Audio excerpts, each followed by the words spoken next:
Voilà, toujours de retour ici à la maison de l'entreprise pour cette rentrée économique et avec des femmes qui ont osé. J'ai une femme chef d'entreprise sur le plateau. Il s'agit de Fabienne Peretz. Bonjour Fabienne, comment allez-vous? Bonjour, merci, je vais bien. Merci beaucoup d'avoir accepté de répondre à nos quelques questions. Donc vous êtes à Auxerre, vous êtes dirigeante d'Abelia Science.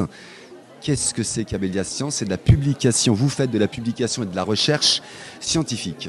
Oui, alors on est une entreprise qui aide les chercheurs et les entreprises pharmaceutiques soit à publier des articles, soit à rédiger des rapports qui iront dans les dossiers d'enregistrement des médicaments et puis qui fait de la veille scientifique. Voilà. Très bien. Et puis comme ça ne suffit pas de gérer une entreprise, vous en avez une deuxième. Oui, Et ça, alors, c'est très courageux. Bravo. C'est MyPubli.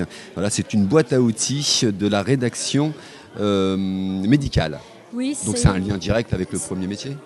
Oui, c'est l'outil que j'aurais aimé avoir pendant toute ma carrière pour pouvoir rédiger plus facilement et pour pouvoir aider aussi les gens qui rédigent à rédiger plus facilement. Très bien. Alors une question pour vous, parce que c'était important de le préciser. On se connaît avant, on sait que vous êtes quelqu'un d'extrêmement timide. Vous avez travaillé justement sur votre timidité.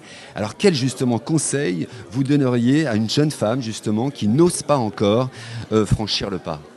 Mais en fait, peut-être j'en donnerais 3 conseils. C'est oser plus tôt, enfin oser tôt, parce que après on a un peu de regret de démarrer une nouvelle vie Oui.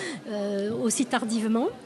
Et puis la deuxième, ça serait d'écouter. Bien sûr, il faut écouter et il faut avoir un réseau, mais il ne faut pas écouter toutes les petites critiques négatives, toutes les petites choses. C'est pas important. Ce qui compte, c'est sa détermination. Et finalement, c'est mon 3e conseil, qui est plutôt à viser presque de l'équilibre entre sa vie familiale et professionnelle. C'est en fait être sûr de soi et donc finalement ne pas laisser penser à sa famille que un jour on pourra la choisir pour son travail ou inversement pour le travail. On fait les deux et on mène du mieux qu'on peut des deux, mais c'est déterminé. En fait, c'est un choix déterminé. Des très très bons conseils. Et vous vous êtes retrouvé dans les témoignages des conférences de ce matin? Oui, dans beaucoup de témoignages. Sur les petites réflexions, je pense, j'ai pensé, parfois les gens vous rencontrent et demandent à votre mari, c'est quoi ton travail, comment ça se passe, et toi, ton activité. Voilà, donc ça, on voit bien que le métier, Oui, le vocabulaire peut changer. En fonction du sexe. Le syndrome de l'imposteur qui est probablement lié à cette timidité.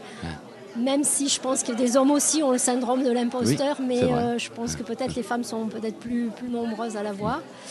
Et puis, je ne sais plus, mais il y a encore probablement d'autres choses. Voilà. Merci beaucoup Fabienne Peretz, donc, qui est dirigeante d'Abelia Science et de MyPubli. Vous pouvez retrouver évidemment sur Internet si on tape le nom de ces entreprises. Merci à vous d'être intervenu ce matin et merci beaucoup des conseils que vous avez donnés aux jeunes femmes qui n'osent pas. Merci. Avec plaisir. Voilà. Merci. Et puis on va donc retrouver, juste avant de nous quitter, un dernier invité dans quelques secondes. Alors soyez encore avec nous. Merci beaucoup à vous.